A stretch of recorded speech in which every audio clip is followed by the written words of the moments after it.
Are you ready to become awesomer? Hello everyone, my name is Umar Hamid. I'm your host on the No Limit Selling podcast, where industry leaders share their tips, strategy, and advice on how you can become better, stronger, faster. Just before we get started, I've got a question for you. Do you have a negative voice inside your head?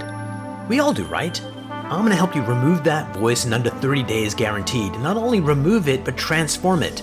So instead of the voice that sabotages you, there's one that propels you to much higher levels of performance and success. There's a link in the show notes. Click on it to find out more. All right, let's get started. Hey everyone, welcome to another episode of the No Limit Selling podcast. Today I'm here with Conrad Zurini. Conrad Zurini, well done. My companies are called Remax Escarpment and Remax Niagara. We run two different brands throughout Southern Ontario, the golden horseshoe, so to speak. Brilliant. So when did you start this business, and did you have this phenomenal growth in mind when you started, or did it accidentally happen?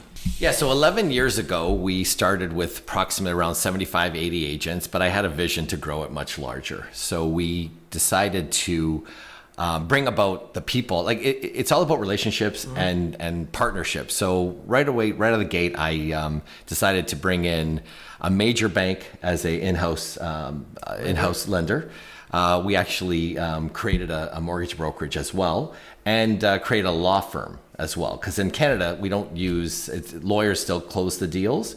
Title is there is title, but it's a title. It's not like the U.S. Not like the U.S. Company, exactly. So lawyers still do the transaction, register the mortgages, and all that kind of stuff. So we brought all these people together and thought, how can I start to leverage their knowledge of the business? So we started this one-stop shop, and we called it In the Square. And we actually created a space where all the partners were together, and we had synergies. And we also had an insurance company as well, property and auto insurance. So that's how it started.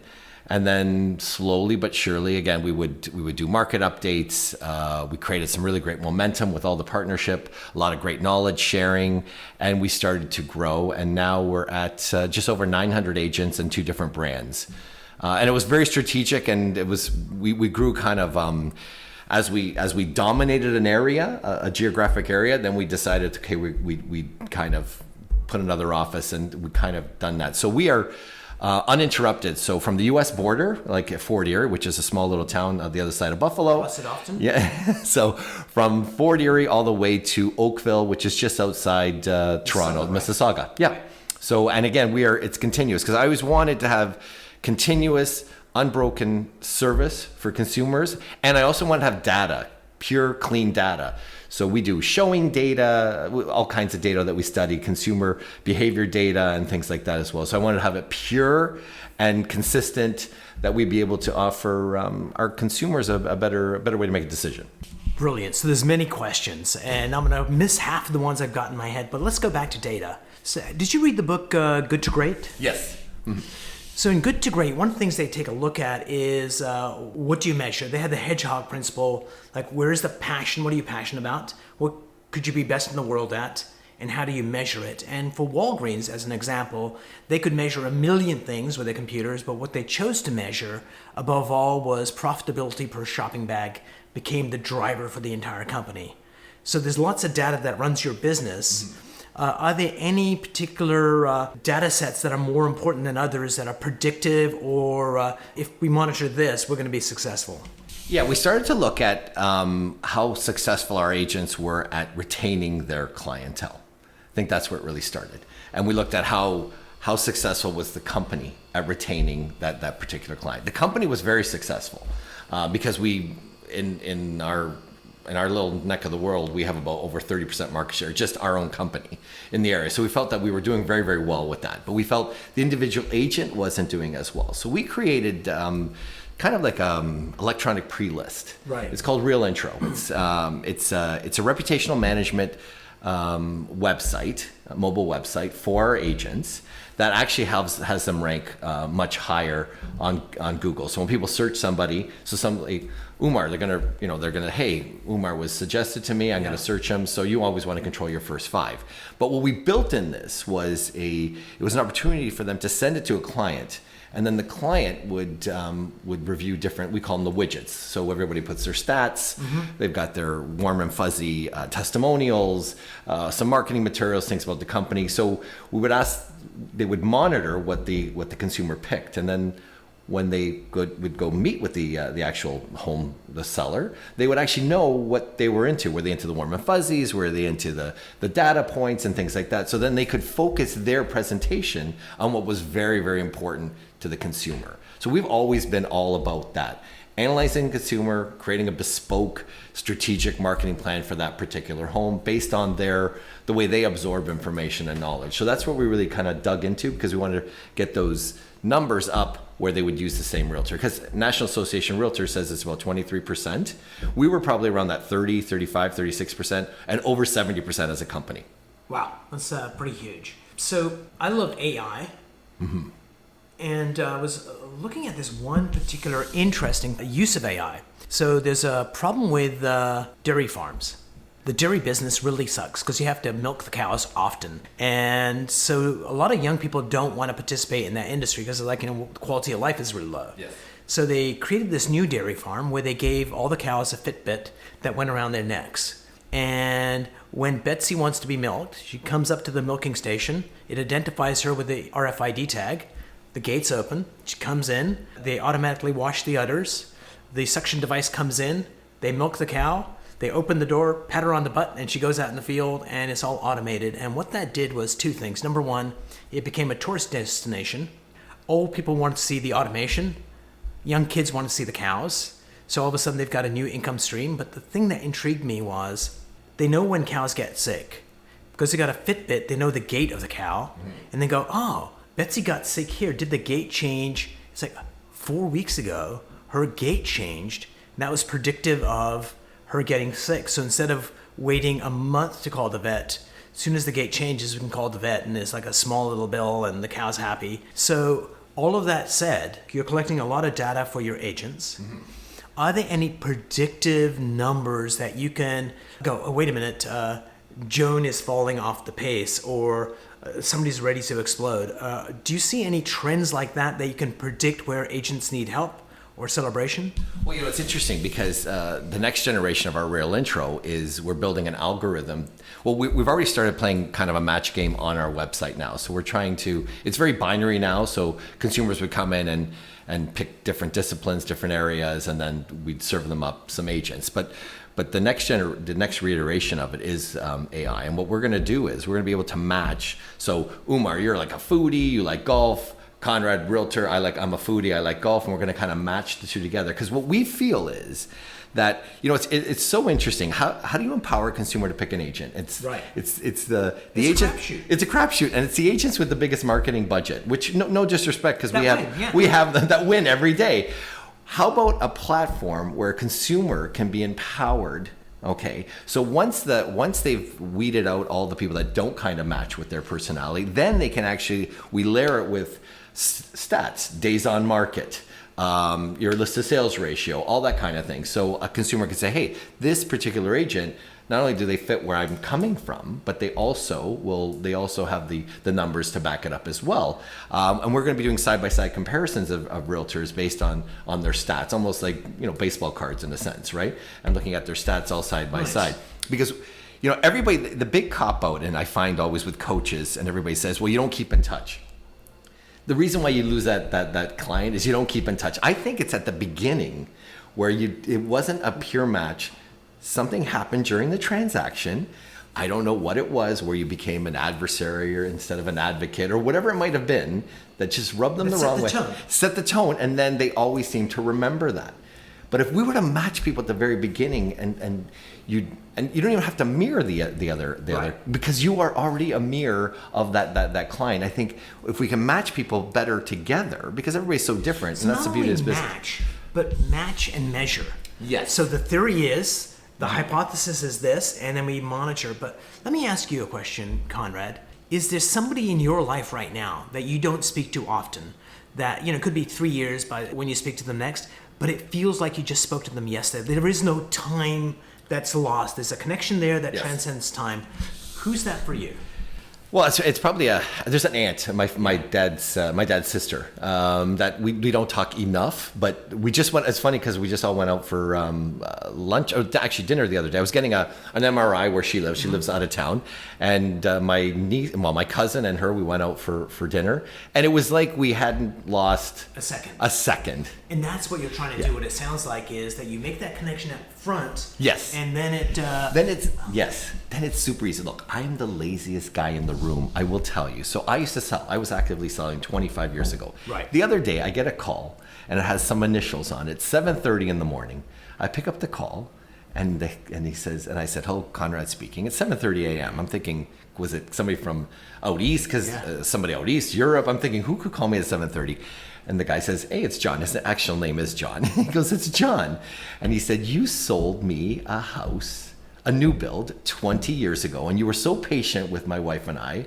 We'd love you to help us buy a house again." Now, I have not communicated with these people for 2 decades. Yeah, 2 decades, exactly 2 decades. I'm not even kidding. So I'm not active selling. So I did actually meet with them, and it was like we had not lost a bit of time. Exactly. We connected. And the funny thing is, John and I would always, and her name is, believe it or not, is Mary. So hopefully they'll listen to the story. But John and I would group together because Mary's got a very strong personality, and John's salt of the earth. And John and I pick on Mary. And we picked up right where we left off, which was amazing. And Mary's like, "Damn it." Yeah. So she goes, maybe it wasn't such a good idea. But John took the lead to call me. But the thing is this, it's interesting because, I think that's what it really comes down to. I think that's what it's all about. Look, I'm all about communication, and but I enriching communication. Like, don't just send, and I always make fun of people that send newsletters with beer can chicken recipes. Like, we are not, like, why are we the dispenser of recipes? That's like hokey and inauthentic. Yes. So my personal theory is that there's a better version of Conrad in there somewhere. Mm-hmm. And right now, when you look at your agents, the 900 plus, there's some agents that stand out, and some of them you kind of go, if Jane would just be more confident here, because everyone around her can see she's a rock star. For some reason, she just isn't. That when she steps into who she truly is, you don't have to put on airs. Yes. And then that's what people connect with, is when they connect with you and you're the authentic self, that's when magic happens. Yeah. Well, that authenticity, and they're always talking about that authenticity. But it's funny because a lot of coaches, and the big, like I said, the big cop-out is, well, wait a minute, you're not communicating to them enough. But I think if you give them this great experience and this true authentic self, I'll give you a great example. We had an agent, her name was Josie. She's still with us. She's kind of semi-retired. Back in the day when we advertised in newspapers, she would do a border of elephants, nose to snout, like trunk to tail, all around her ad. Yeah. Innocuous, nobody really. But the people that were collecting and into elephants, they loved it, and they would call her just because of that subliminal elephant image. But it was there. It was subtle, but there. And they connected, and she became known as the Elephant Lady, but for more positive reasons. Yes. Yeah. And she used to collect elephants, and she used to, the kids used to come into her office, and they'd get to pick an elephant. She would have like 400 or 500 different elephants, because we would all give her elephants, and she collected them, and kids would come in, and they would make their day. And she had this whole career based on this elephant commonality thing. Love it. Yeah. So in my worldview, every single human being on planet Earth has a purpose in life. The only problem is most people don't know what it is. And nobody has time to go to a meditation retreat for 2 years. But there's ways of doing that. And when we teach people what their purpose is, they can actually make that their brand as a realtor. Mm-hmm. And what that does is they don't have to pretend to be something. This is who I am. And when you do that, people get attracted to that. And world according to Umar, we each have 3 faces. We have this face we show the outside world. Mm-hmm. Look at me, I'm pretty, I'm amazing, I'm smart. By the way, I am. In your case, it's true. Yeah, it's true. It happens to me.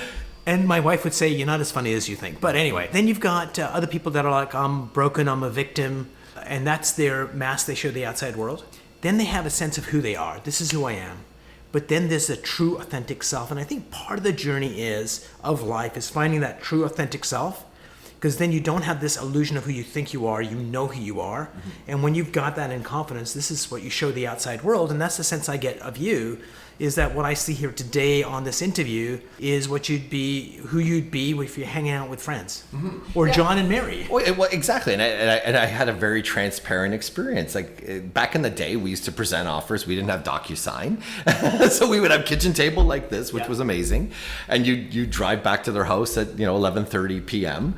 and get it signed. And I kind of missed that whole part of it. But again, I never tried to demonize the other side, but I always tried to say, hey, this is what's going on. This is what they're doing. This is my thoughts. This is why they've come back with this sign back. I always said they're 5-year-olds playing soccer. Maybe it's about the number, but maybe we can deal with the closing date or some of the other conditions or terms. And that's what I always said. I always played this, I always made them and included them into this whole transaction. Nice. Where a lot of realtors were like, ooh, I got to keep it to myself. I'm not going to do that. Yeah. But I think I've always believed in transparency. And look, we're in the age of the self-educated consumer, and they often know more than we know. And I think it's all about feeding into that. Look, they're going to have 6 weeks, 8 weeks. They're going to be right into the real estate transaction. We're into it 24/7. Why not include them, be a part of it? It's a huge investment, and I think I've always believed in that. And yeah, it's very interesting. How do you get that true, authentic self? How do you attract people? That law of attraction. I've talked about passion pages with people. Absolutely. They tried them for a little while. They all tell me, Conrad, it really, really worked. And then like 6, 7, 8 months later, it died. Yeah. But I think that's really what it's all about. Because if you look at any of my social media, it's me doing sound bites. Because I love sharing. I love opening it up. It's funny. I have so many of my competitors that watch my sound bites. And I see so many of my competitors using the things I said in my sound bites. But that's what it's all about, right? It's all about absolutely making a better industry and making a better self and the whole experience. I think so. And it's part of that. How do you connect with people in a way that's authentic? Because when you do that, this is where you get trust. And when you were talking there, one of the things I was thinking about is data is available everywhere. But data is bullshit. What's genius is analysis. And I think that's where the consumer can look at the data, but it's the realtor, if there's trust there, they can put it into context. Exactly. This is what it means. And that level of trust that they have with their prospect makes that data more believable and more useful. And I think that's why people hire real estate agents, if they really think about it, is because the transaction, quote unquote, isn't that difficult, but there's lots of areas to make mistakes. And if you've got someone that knows what they're doing and they can interpret what's going on, what are the other people thinking, this is what we should do, that's the magic of real estate. Oh, I agree. I think you're right about the data. I always say if you can tell people two things they did not know, you build that incredible trust bridge. And I think that's really critical. But a lot of agents are lazy. And I think, look, one of my pet peeves is average price. So in Canada, we have a thing called the benchmark price, which our Canadian Real Estate Association created. So it takes the high highs out and the low lows. Interesting. It seasonally adjusts. And also what it does is it looks at, 2 bedrooms versus 4 bedroom, 5 bedroom, 3 bedroom, and all that kind of stuff. And it puts it all together. And it's called the benchmark price, or we have the home price index. Home price index shows you trends, and the benchmark price puts it in terms of dollars and cents. So people can kind of understand, it's almost like average price. So there's areas in Canada where they don't talk about average price anymore, like Calgary, for instance. Right. They don't even deal with average price because average price is very deceiving. It was yesterday. Yeah. And their price is like... Exactly. And the other problem is that you either have a bunch of low priced inventory pulling it down or some high priced inventory pulling it up. So this benchmark is the... Well, excuse the pun, it's the benchmark for pricing. And it really gives a good indication of where the market is.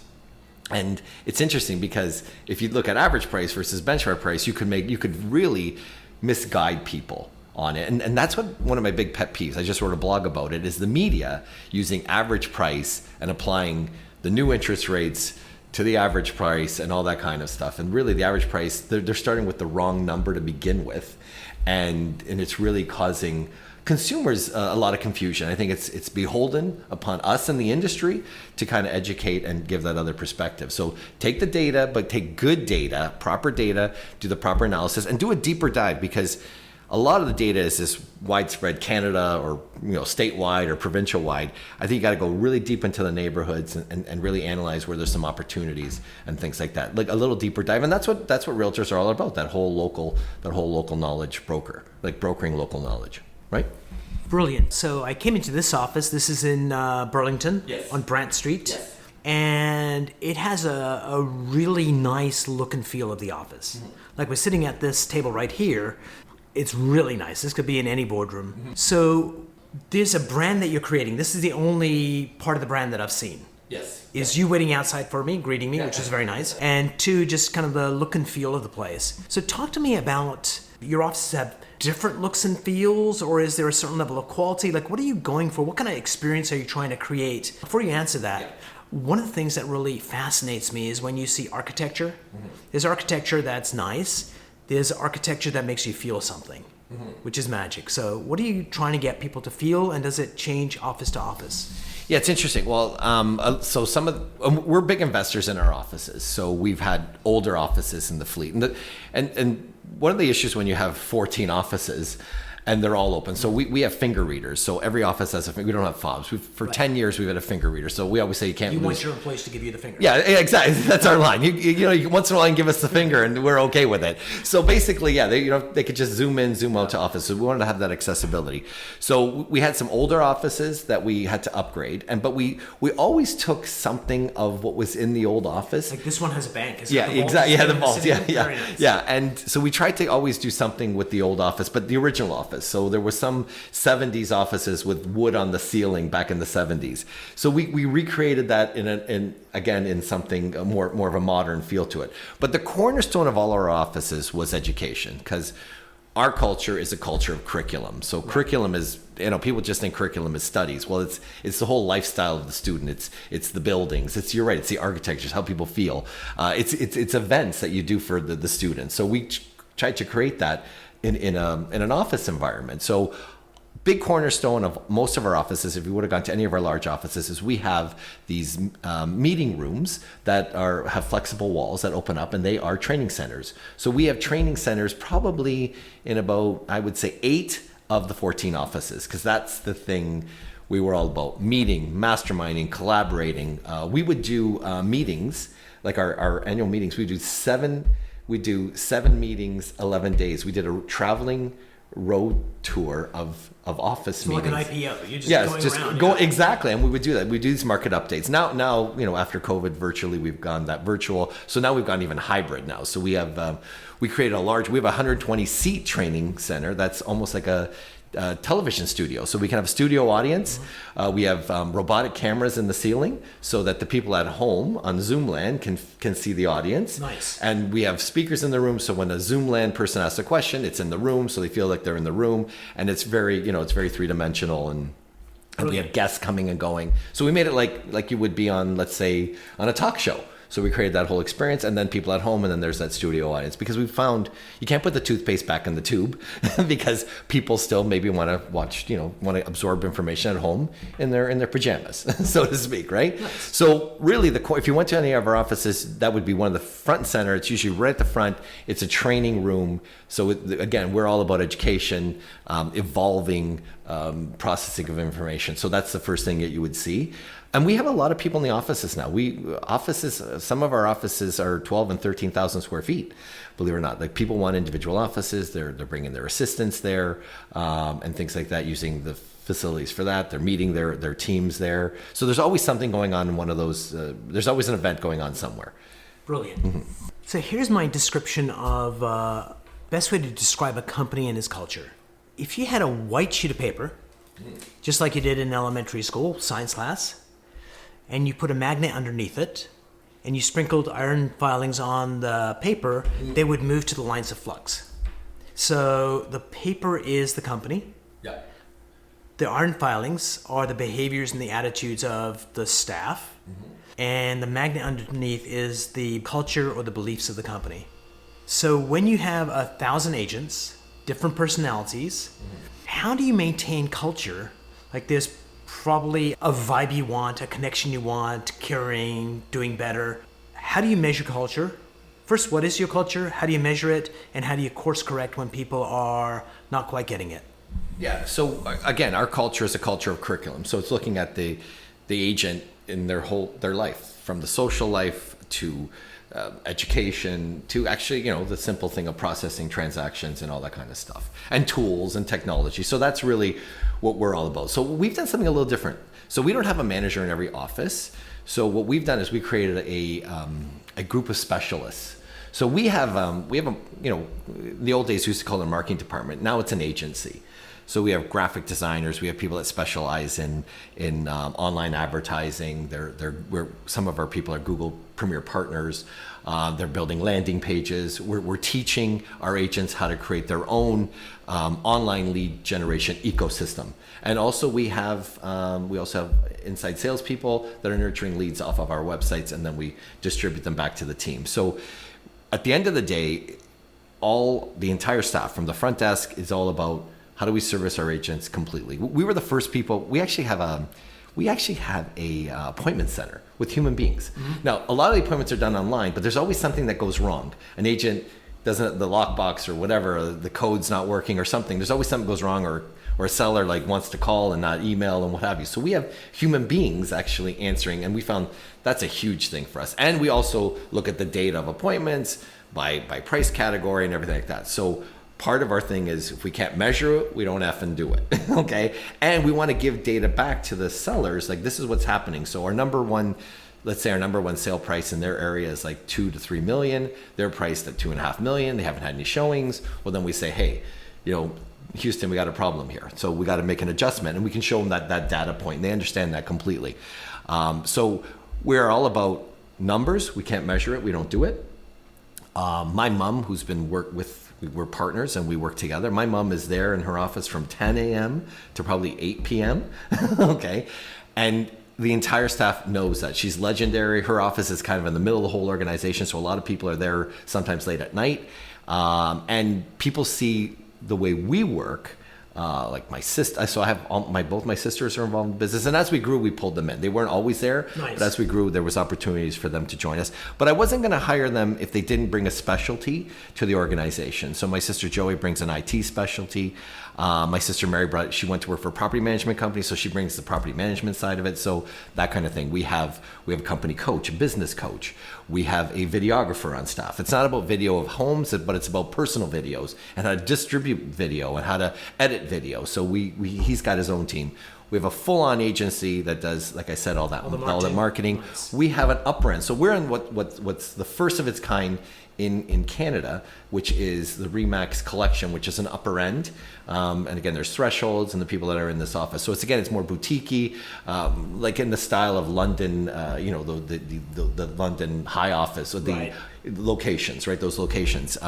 So we did it in that tradition, and it's a downtown here. And the same thing we did in Niagara-on-the-Lake as well. So again, we had a specialist that did high end, and she's bringing all that. So she now helps the entire team go into that high end territory. So, and what's interesting is because it's a confidence builder, because I think people need confidence to enter that realm, and we create a whole bunch of tools to back them up, and we just teach them how to present them and use them and measure them to help their consumers make better decisions. So really, that's what it's all the way through. So all the way through from the person that just answers the phone to our customer service in our appointment center and our ISAs, it all kind of follows through in terms of how can we help consumers first, because they're paying the bill. And a lot of our tech and a lot of our websites are very consumer focused. We have a neighborhood site, so people can analyze by neighborhood. We have an upper end site, luxury site. So, and actually we're going to be launching an iBuyer. What does that mean in English? English, the instant buyer. So, Instant Buyer. Remember Zillow got involved in Instant Buyer, and they kind of bought all those homes. But ours is called realibuyer.com. So it's the real estate agent is front and center through the whole transaction, and helps guide people along under a different platform. Rather than the MLS, it's going to be a smaller closed platform. We're looking at I find there's D+ and C- listings that are not making it on the market because consumers are saying, I don't want that vulnerability of, maybe I'm a little bit of a clutter, bug or whatever it is, but we want to be able to have those homes come to the market. And now that we're into this market where it's shifting a little, I think people want to say, I want my home sold. Okay, maybe maybe test the market in a smaller format with real iBuyer, with agents involved, and then then with cash in hand go to buy. So it's time. The time is ripe for it to happen in Canada, and we're going to be launching that probably September, October. Brilliant. 2 more questions for Sure. you. Maybe 3. I like. Okay. So you run this company. There's probably areas that you need improving. And right now there's probably more polishing left and not much cutting left to do. So where's an area that you're focusing on to be a better leader? Well, when we started this conversation, you said, well, this is a great format. You can think about it. You need it now. I'm taking my mulligan or whatever it is. I don't know what it is. Or my lifeline. Maybe I call somebody. I think, what's funny? It's, we don't brag enough. Like, these are great opportunities that I can showcase what we do. And I do international speaking, like we had mentioned before we started. Like, it's great. These are the opportunities that we have to do that. And I think, Speaking about what we do and our systems and everything has made it even that much better. So that's what I found. I found, you know what, I have to talk about it because you know the whole visualization thing. So I found if I talk about it and people start to use it and adopt it, there's some validation. Because the problem is it's how do I get my team to adopt? Adoption is the biggest key thing. So we had to create something where they would have a reason to adopt it. So a lot of these tools, like Real iBuyer uses Real Intro. We also have a site called dutyagent.com, which is a virtual duty agent on duty. And again, it serves up Real Intro. So we had to create these things to get engagement. But I think part of it is, and what everybody says is, it's a fire hose. They come and join our company. It's a fire hose of tools and things, and they just get overwhelmed. And I think it's stop. Take a breath. I think that's what I have to do a lot more of. Take a breath, find opportunities, build engagement, because that's what keeps me up at night. How can I engage, my agents to utilize the tools? How can I convince them that these tools are, really the way real estate is going? Our dutyagent.com is very simple. People can search on it. Okay, one of the options is they can search on it and they can say, you know what, I want to see this. I'm available to see this house today between 3 and 6 o'clock. Who can show me? So our Real Intro profile, so all of our people on Real Intro will get notified of a certain area that, some neighborhood, let's say downtown Burlington. They'll get notified that, are you free between this time and this time? And then it'll cap it at 5. And then the consumer will be able to go through those Real Intro profiles and decide and pick which one. So, and again, we've made it so easy that they can flip a video on that neighborhood, or they can do some stats on that neighborhood. So when they send their profile, the consumer can say, wait, this person really is on the ball. So this is where we're going, and give that better experience and help people be attentive to the needs of their consumers. So that's what keeps me up. Take a breath, slow it down. That's really the key thing, because we're constantly coming up with new tools and things like that, and we're not taking the breath and educating and showing people how to use them properly. But it's one of those, is it the stick or the carrot? Like sometimes you say, if you do this, you're going to do business, right? And we have agents that practice everything we do, and we point to them all the time. But a lot of people say, well, that's a lot of work. I'll stay with what I'm doing. But if you really want to know, that's where we have to improve. And it's bragging more and bragging properly. I don't think we boast enough about what we're doing. I don't think we do that enough internally, because some people say, I didn't even know we had that tool, and to the outside world. Brilliant. And I think intent is such an important aspect of life. Mm-hmm. Like, your intent is to empower your agents. Yes. I want you to shine. This is a way for you to do that. And sometimes people take it as in, oh God, not another freaking tool. And what are they trying to do to me? And I think it's communicating that intent is like so critical. So 2 last questions. This one, I'm going to get you to look at the camera. And so here is the question. Conrad, what makes you happy? Oh, boy. Well, I think when we look at some of the numbers, and it's the adoption rate, and when we get those success stories. Oh, so let me pause you right there. Okay, sure. So this is Conrad the human being. Oh, Conrad the person the human being. In front of me. Like, what in this world, what makes you happy? Where am I the most happiest? Or So I started this. This is the toughest question of all time. So I sold my house in May last year, Okay. And the thought was, have I made an impact in the world? And the answer was, not enough. If I stay in this house with my comfortable clients and my comfortable friends, nothing is going to change till I die. So I sold the house, got rid of all the possessions, and went on a quest. And when I was in Greece for 5 weeks, as I was leaving, it occurred to me what I could do to make the world a better place. And so the Uber driver driving me there, I asked him this question: Antonio, what makes you happy? And he said, I work 12 hours driving an Uber, and in the evenings I go home and I take my 8-year-old son and my wife, and we walk by the Mediterranean.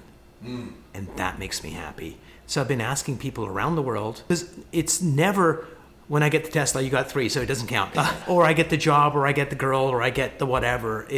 No one has ever said that so far. It's always something attainable, simple, elegant, worthwhile. And the idea is somebody watching your happiness testimonial will go, you know what? I could do that. Yeah. Well, look, it's very interesting because you're going down that path about, what makes you happy, your own path. And I would always, when I sit up in front of an audience, especially brokers, I say, are you making a difference? That's the question. Like, look, there's so many other industries, so many other businesses to be in. Real estate can be very lonely. There's a combination of things, stressful. But at the end of the day, can you make a difference? Can you make a difference in your family's life? Can you make a difference in your community's life? And can you make a difference in your agent's life? And that's really where and in your client's life if you're a practicing realtor.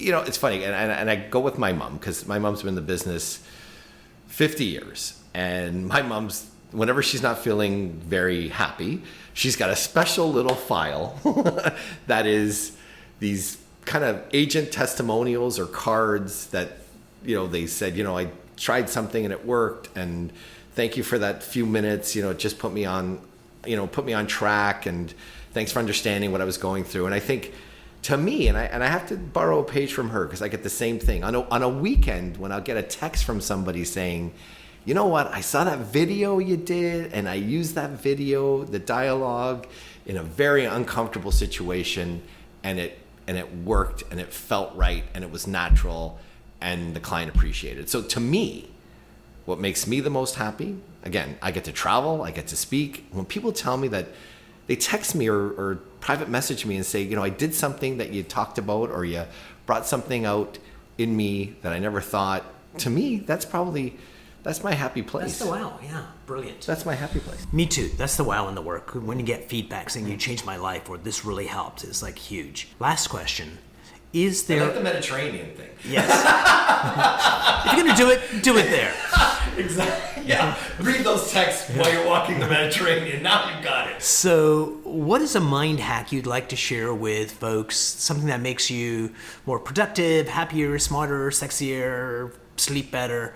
What's a little simple trick you'd like to share with the world that they could use to just improve the quality of their life?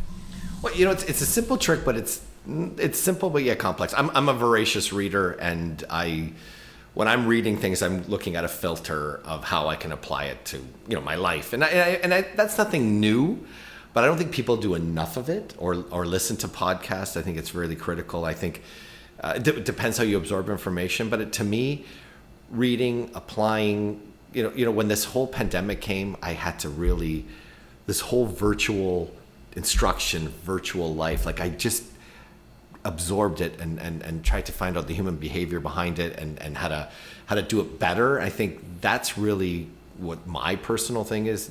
Just stop, figure out where the gaps are in your life, in your business, and do some research. And and look, I always find too, I have a huge library. Sometimes I go to books that are 10 years old, and I pull it out and I just say, hey, wait a minute, like this is a time to revisit this and reread. I think we don't do enough of that.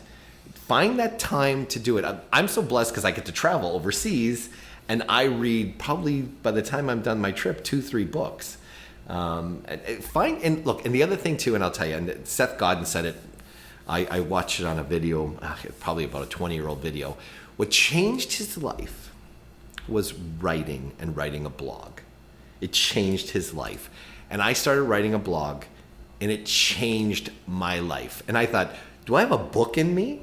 Possibly, right? I could have a book in me, but I felt when I was able to articulate and pull my life experience with what was going on today, it was liberating. To me, just sit down, start with analyzing stories and articles and give it your own 2 cents, and then start to develop your own voice. To me, it was liberating, and it made me a better human, a better leader, and a better broker owner as well, and industry person. I think It just did. It forced me to research and do what I enjoyed. I enjoyed my university life very much.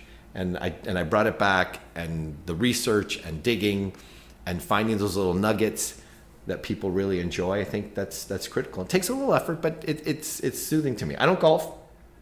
I cook. So, when you're cooking, it's by yourself and you're kind of analyzing things.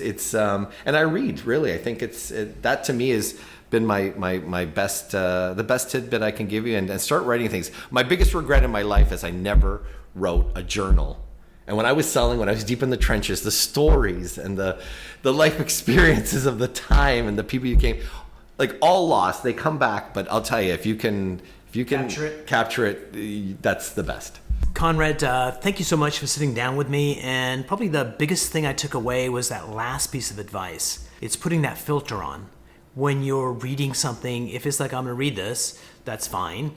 Or hopefully this teaches me something, it's fine. But if you go, what can I apply? Mm-hmm. It just focuses the mind, and that stuff's just going to pop up. If you didn't have that filter, it would not. Conrad, thank you so much for being on the show, and I'm looking forward to our next conversation. Thank you for having me. It was awesome that you could be in Canada, and this is a great platform, and I watched some of your podcasts, do research on this, but you change questions around a little bit, so I couldn't do that much research. So I really enjoyed it. Thank you very much for this opportunity. It's been amazing. So you're very talented, quite talented. Thank you.